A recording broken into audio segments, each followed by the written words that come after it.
we have an excellent write-up about the Brianna Ghey murder trial by Jess Thompson. She is a journalist who covers, basically she's been covering a lot of trans-related stuff. I think she's independent. She is doing this on her own website. So Jess puts a disclaimer at the top of this thing, and I will repeat it. This is the part of the trial where there's evidence submitted by the defendants, and this is going to be including the remarks talking about Brianna, the two alleged killers. There's all the evidence indicates that they did do this, but we're just trying to establish what level of intent they had, basically, because there's absolutely no question as to whether they did it. But yeah, so they're going to be talking about Brianna in a way that's pretty upsetting, is what I'm saying. Truly, they said some evil shit. So, enter into this with the understanding that it's going to be an unpleasant time. Okay, cool, good. Hit the like button. Jesus.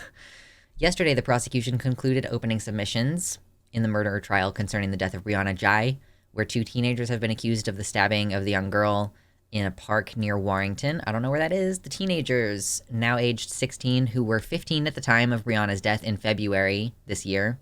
Jesus, that feels like it was ages ago, and it was just in February. Wow, holy cow, this year has been ancient. But yeah, so earlier this year, these kids were 15, and I think Brianna was 16 at the time of her death. They've appeared in court. Reporting restrictions prevent naming the minor defendants, so X will be referring to the female defendant, and Y will be referring to the male defendant. X and Y, get it? Haha. Is that according to the official documentation? Or is that cannot be an editorial decision made by Jess? There's no way. The opening speech by the prosecution. The court has so far only heard some of the evidence, with the trial expected to last 4 weeks. So the trial is expected to wrap up just before Christmas. The following is an unproven timeline of events as alleged by the prosecution. So while reading, please remember to bear in mind that the defense is yet to have its chance to respond to these claims. So preoccupation with violence. The prosecution argued that messages between X and Y in the months leading up to Brianna Ghey's murder show a preoccupation with violence, torture, and death. That's the area that we're in right now. It's not just the way that they spoke about her in particular. So apparently they were discussing how they wanted to kill a bunch of different people, just different people in their lives. Very well-adjusted teenagers, for sure. One such discussion read out to the jury concerned the killing of M. During this conversation, X offered to kill him whilst Y restrained him. They're just getting pretty detailed about how they want to harm people. One of them sent the other one a video advertising a dark website. They discussed different methods of how they would harm people. They were trying to get a hold of real videos of people being tortured. It's hard to do that, I guess, because on their dark web you usually have to pay. Wow. So just a lot of really graphic stuff that I'm not going to get too far into details about. So then they do start targeting Brianna specifically. Evidence presented by the prosecution appears to show multiple references to Brianna's trans identity. The pair engaged in conversations which contained transphobic slurs and other apparently trans-misogynistic content. So stuff that's against trans women specifically. The prosecution told the jury that X, the girl, was intrigued by Brianna. In December 22, she sent messages to the boy which said, "I'm obsessed over someone I know, but I don't have feelings for them. She's called Brianna, and I don't know how to explain. Also, she has a dick, LOL." So X then sent, I think, some of Brianna's Instagram pictures to the boy using slurs to refer to her. Prosecution stated that X told Y that Brianna was, quote, trans, and that she sounded like a girl and looked really pretty. So X has this fascination with Brianna, really interested in her for some reason. The court heard that Y then replied that they had different tastes and therefore weren't interested, and then started describing Brianna using the pronoun it, which, obviously if some people prefer that, that's fine, but it can be weaponized in the same way that some people like to be called queer, but it can also be weaponized. So then they are discussing the feelings that this girl is having toward Brianna. The fascination became much darker. The jury were told that X sent Y pictures of a pair of scissors and a tissue with blood on them, saying that she was going to eat human flesh, followed by a graphic message outlining how she had killed someone. So apparently, I guess they are maybe gonna have to look into whether there was other stuff happening, or did the girl just tell the boy ooh, yeah, I did something, and then nothing actually She was just trying to impress him, like, what the fuck is going on with you people? Apparently, they discussed an attempt to kill Brianna by poisoning her with red ibuprofen gel tablets, which wouldn't have even worked. X claimed that she had attempted this and had given her enough to kill her, but that Brianna seemed to have a, quote, high tolerance. Interesting. The prosecution brought evidence suggesting that this method was specifically adopted because overdose would be thought to be unsuspicious because of Brianna having been, quote, depressed. Brianna had fallen ill and thrown up. Oh, okay, so this girl, like, drugged her. What happened? Did she pretend to be her friend? Like, how did she get her to eat a bunch of ibuprofen? According to evidence from prosecution, X was not lying. Brianna's mother, Esther Ghey, apparently recalled that Brianna had been sick at that time. She was in real pain and thought she was going to die, with her mother thinking it might have been appendicitis.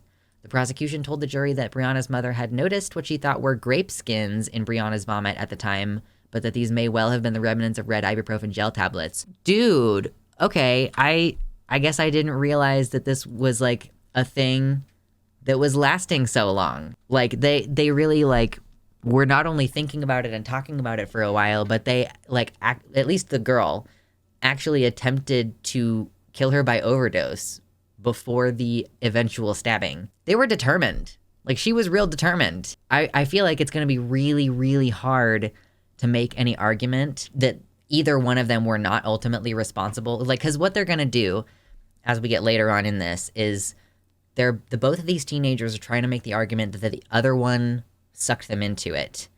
Like, they're trying to make the argument that the other one is actually responsible.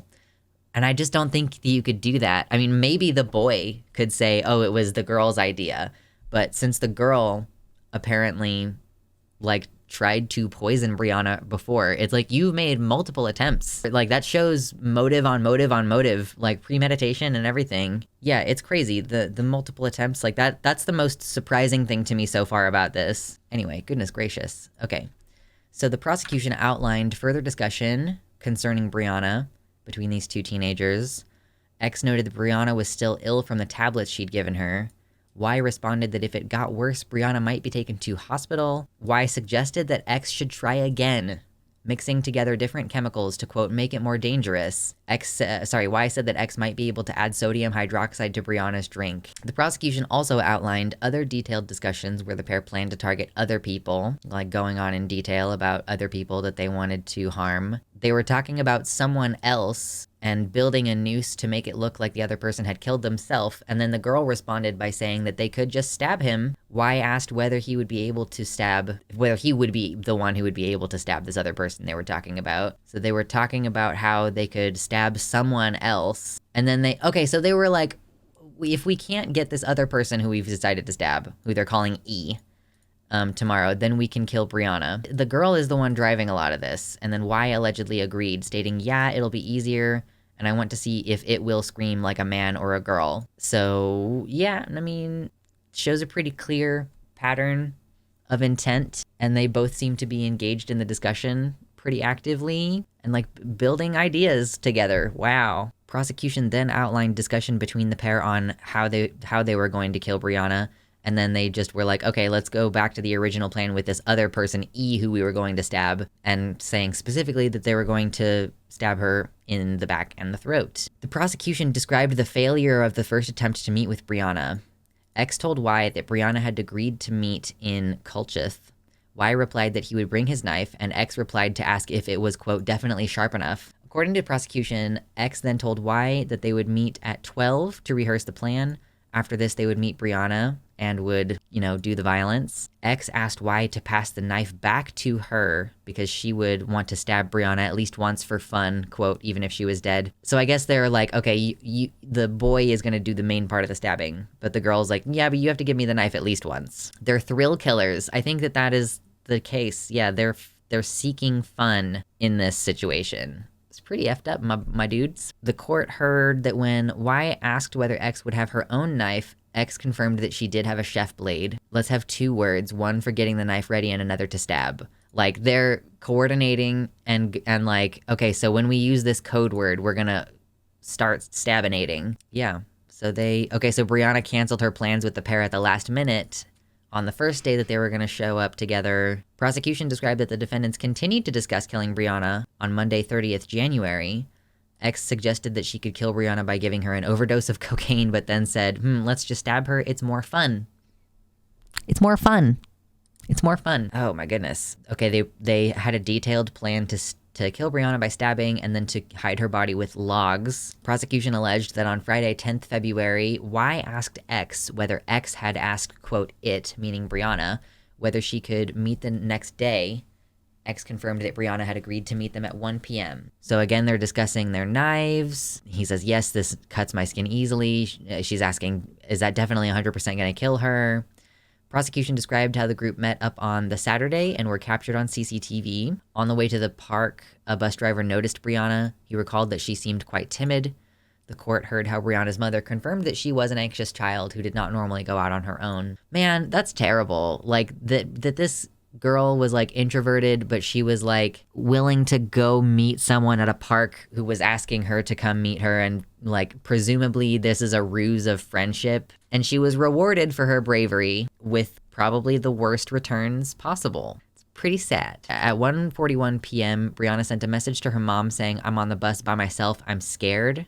Her mom replied that it was all good. Brianna and the girl were communicating using Snapchat. Some messages have been recovered showing that they were using Snapchat while they were in the park. At 3:13 p.m., witness Catherine Vise called 999 asking for the police and an ambulance, saying that someone had been attacked and that she had seen the attackers run away. Of course, paramedics attending to the scene were unable to save Brianna's life. According to prosecution, Jai's body was discovered by a couple walking their dogs, while two figures, a girl and a boy, were seen fleeing the scene.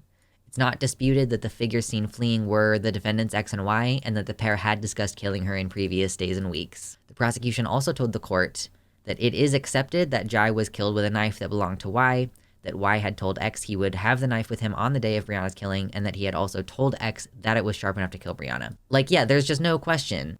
In the postmortem, it was discovered that she had been stabbed 28 times, quote, subjected to a sustained and violent assault with a knife, and was told that these wounds were, quote, unsurvivable. Many of the stab wounds caused damage to bone, with the jury being told that such damage could only be caused by the use of, quote, considerable force. The jury was told of other superficial wounds which would have caused her, quote, pain and suffering, and the prosecution described other wounds, quote, consistent with defensive injuries, suggesting that Brianna had tried to defend herself as she died. And of course you would. I think obviously if there's a stabbing, like there's probably not very many situations with a stabbing where you're gonna not have like defensive injuries. I'm laughing because I'm trying not to cry. So both the defendants are trying to say that they're not guilty of murder and that they didn't participate in the killing of Brianna at all, each blaming the other. The prosecution's case is that it doesn't matter whoever delivered the final fatal blows. Both defendants are equally guilty. Having acted together, they planned and executed that plan to kill her. This in UK law is called a joint enterprise. Yeah, days when I wish that hell was real. So the scene was quite gory. The jury were told that an unopened bottle of Dr. Pepper was found close to this area, that the girl's DNA was recovered from the cap. They were told that an empty bottle of Coke had been found with Y's DNA recovered from the mouthpiece and the cap. So just like confirming, like there's beyond the shadow of a doubt they were at the scene. The two remained together as they made their way on foot back to Colchester. They were captured on dash cam at 3:15. Hidden in a drain outside was Brianna's mobile. Her cell phone stained with her blood. Wonder how long they're gonna be in prison. I don't know, like, just a quick soda before a cold-blooded murder, yeah. In the excitement, the girl left her soda. Prosecution highlighted how the defendants then exchanged messages pretending to have no knowledge of Brianna's death. Apparently, they tried to cover their tracks by the girl sent a message to the boy saying, "My brother just told me not to go to the park because a woman got stabbed." And Y replied, "Jesus, really?" And then X relayed information that police officers were in the park because a woman had been murdered. Y then replied, "Holy crap, I just have nothing good to say." I really sincerely hope that the transphobia of the UK is, like, subdued somewhat by, like, some abstract sense of justice for someone who was stabbed 28 times. Was she going on a date or something? I don't know. I think that they were just, like, luring her there like they were going to try to hang out with her. Maybe the sodas were part of like, oh, let's just put her at ease or something. I don't know. And then, so they exchanged messages attempting to cover up the fact that they knew that there was something like going on at the park. Prosecution described how the defendants then continued to exchange messages later in the night. And then at 11:11 p.m., X asked Y, "Do you have anxiety about getting caught?" Y replied, "Probably. X responded, "You're not going to get caught, don't worry. Police are shite here." The next day, X sent the following messages to Brianna's account, the prosecution say, whilst knowing that she was dead, asking if she was okay, saying that some teenage girl was killed in Linear Park, saying, "Why did you ditch us for some random man from Manchester? Like, what the fuck? That is so fucked up." So this is an attempt by X, the prosecution argues, to set up a false defense. This is the story that X was going to tell her mother and the police. Right, like just trying really hard, I guess. Like not that hard because of the whole like talking about it for an extended period of time beforehand. But like, Jesus. Like not only who raised you in the terms of like, why are you doing these things in the first place? But also who raised you in terms of like, why are you stupid enough that you were texting about this for like an extended period of time before it happened? Apparently they said, yeah, we need to make sure our story adds up. Allegedly, X posted a picture of Brianna on Snapchat with the caption saying, "Brianna was one of the best people I have ever met and such an amazing friend. It's so fucking sickening what got done to her." You need help. A lot of it. You need some help and to be away from people for a while, I think. I think that's fair. Yeah, they thought that it was fun. I don't know if they thought it was funny, but they definitely thought that it was fun. Numerous articles were found in the defendant's bedrooms. From X's bedroom, they recovered clothing which resembled the clothes that she had been wearing on the CCTV footage. They also found a chef-aid kitchen knife. They also found a number of handwritten notes which outlined the plan to kill Brianna. It's like, are you trying to get caught? Like, putting things in writing is just not a good call. They've never watched true crime, apparently. Neither of these kids were into true crime. As much as they were obsessed with death and murder and stuff, they were not very into true crime, which is disappointing. The court heard of another detailed plan to kill, which was also found. There were also notes about various serial killers. I've been wondering if X and Y will be tried as adults. Well, yeah, they were 15 when the events happened earlier this year, but now they're 16. It's like, I don't really know how it works in the UK. I'm assuming that there has to be some mechanism by which if they determine that a minor is like having done something heinous enough, if they're close enough to the age of 18, like they can be tried as adults in America in different places to varying degrees and at the discretion of the judge a lot of the time, right? Yeah, so I guess the question here is like, was this a hate crime or were they just looking for an easy target they thought they could get a kick out of? Like I think that's a good question, Noah, that they're probably going to be asking in due course over the next 4 weeks of this trial.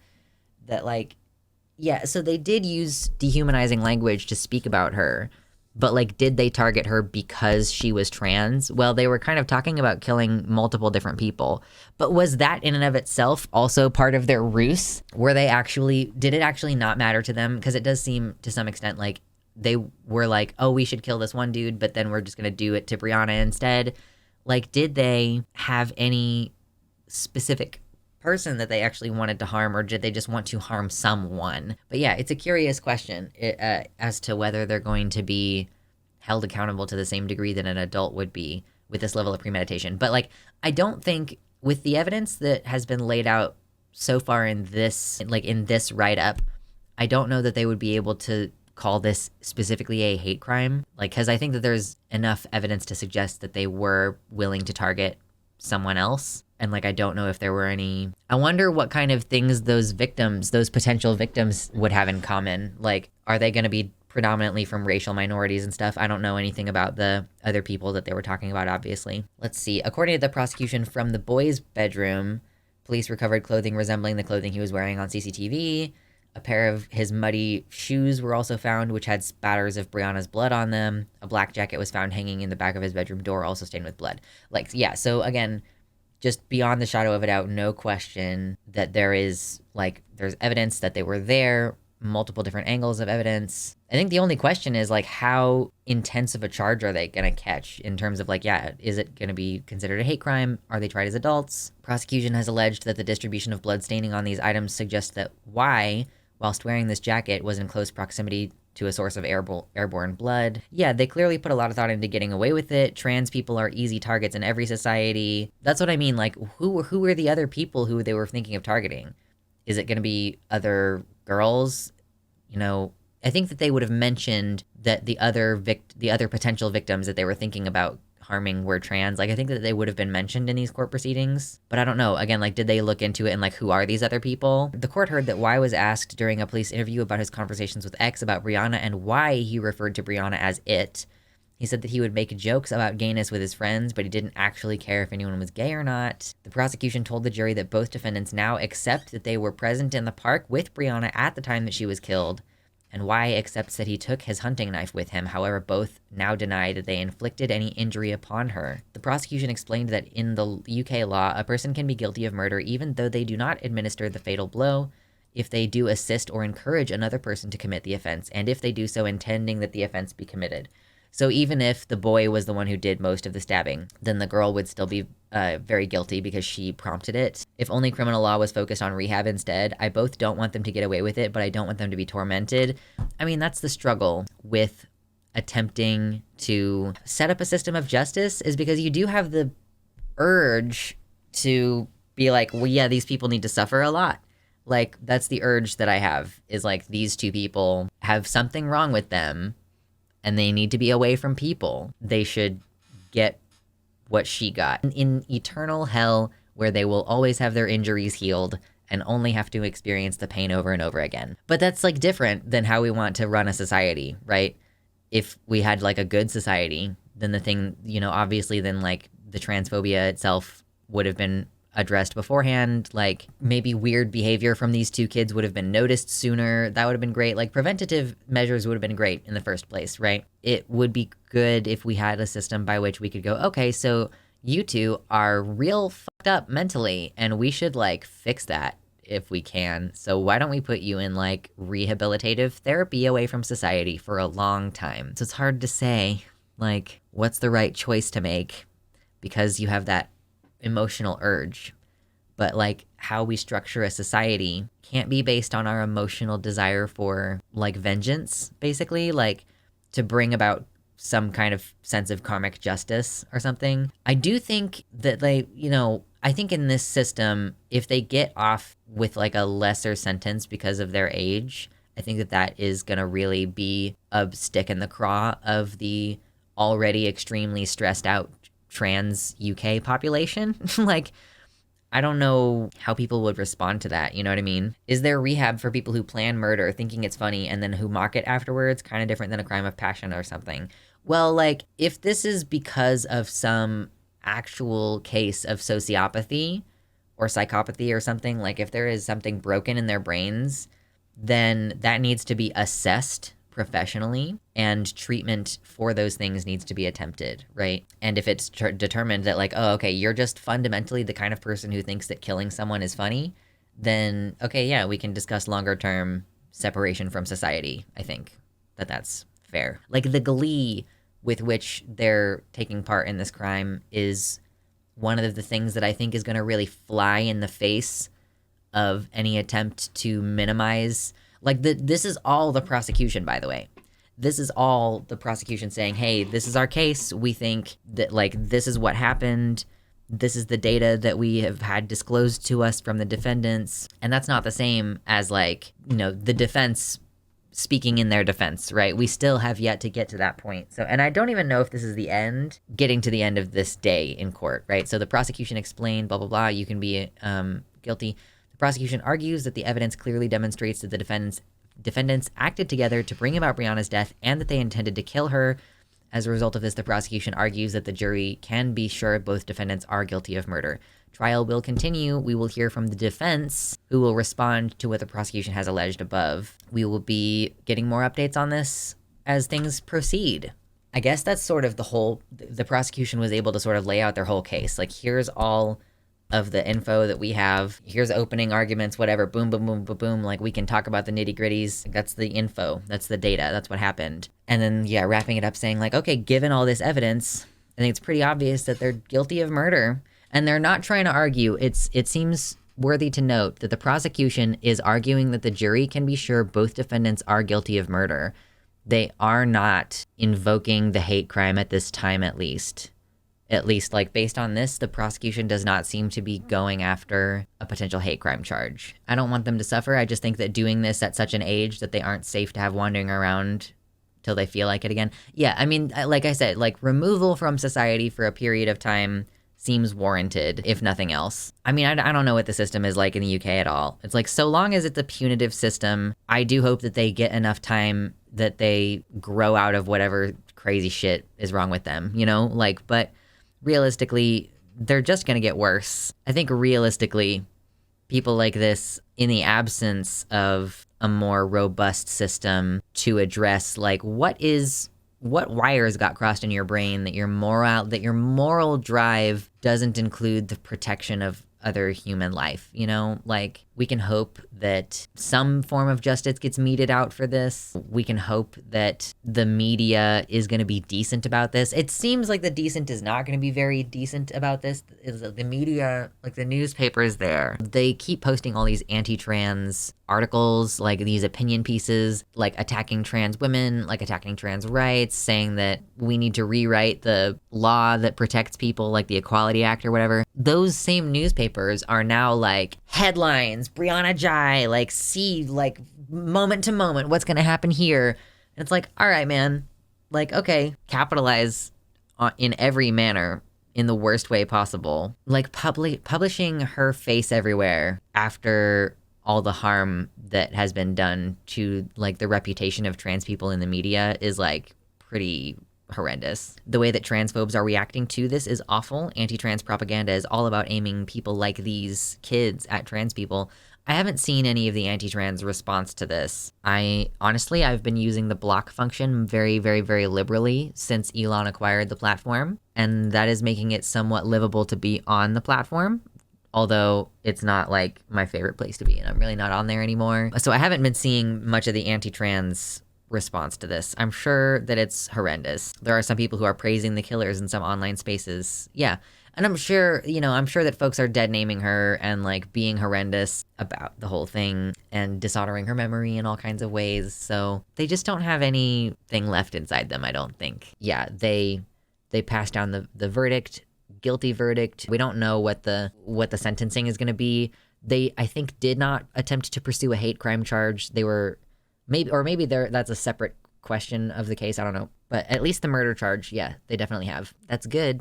At the very minimum. The judge said something that made it sound like it might be life. Yeah, I don't know how it works at all in the UK. The way that it works in the US is that the prosecutor will suggest to the judge what they think is an appropriate amount of time to be served. And then, like, the judge kind of decides based off that suggestion and their own, like, interpretation. So yeah, I don't know how it works in the UK. Maybe it's all under the purview of the judge, all of the sentencing. I would have to look into it a little bit more. She told the two convicted killers, quote, "I will have to impose a life sentence. What I have to decide is the minimum amount of time you will be required to serve before you might be considered for release." Oh, okay. So she is saying that, like, based on the precedent in the UK, for the charge of murder in the first degree is effectively what it would be. She is required to impose a life sentence. Her discretion as the judge is to decide when they might be eligible for parole if they are on good behavior on their life sentence, I guess. If she decides to give them that option, which I do think that she might have the option not to give them that. Like, you know, the equivalent sentence in the US would be life without parole. The minimum for murder is 15 years, depends on the judge. I don't actually know what's typical for a murder charge in the UK, but we'll see. I wasn't expecting to get the conviction. The trial was 3 weeks ago. Well, the trial started 3 weeks ago, I should say. The prosecution laid out their case first, and then the defense probably laid out their case the following week, and I just missed that news. And then, yeah, the verdict has just been passed down today. So, yeah, 3 weeks since the prosecution. I'm guessing that the sentencing will probably happen next week. I do think the way that they talked about it should be taken into account, too. They said they wanted to see if she screamed like a girl. I think some people are just psychopaths and beyond rehabilitation. Yeah, they said all kinds of fucked up shit, not just about her, but about the other. They were, like, planning to maybe hurt other people too. I guess it sort of depends on whether the judge is transphobic. If the judge is transphobic, she'll probably give the least amount of, like, the lowest number of years before they would reconsider and do potential for release. Or maybe she'll consider their age because they were 15 at the time that they committed the crime. She might be like, well, you know, it's a life sentence, but we'll reconsider you for release in 15 years because of how young you are. I could see that being another reason for them to potentially get like the least amount of punishment possible. And then it depends on their behavior in the prison, I guess. Like, are they going to be crazy?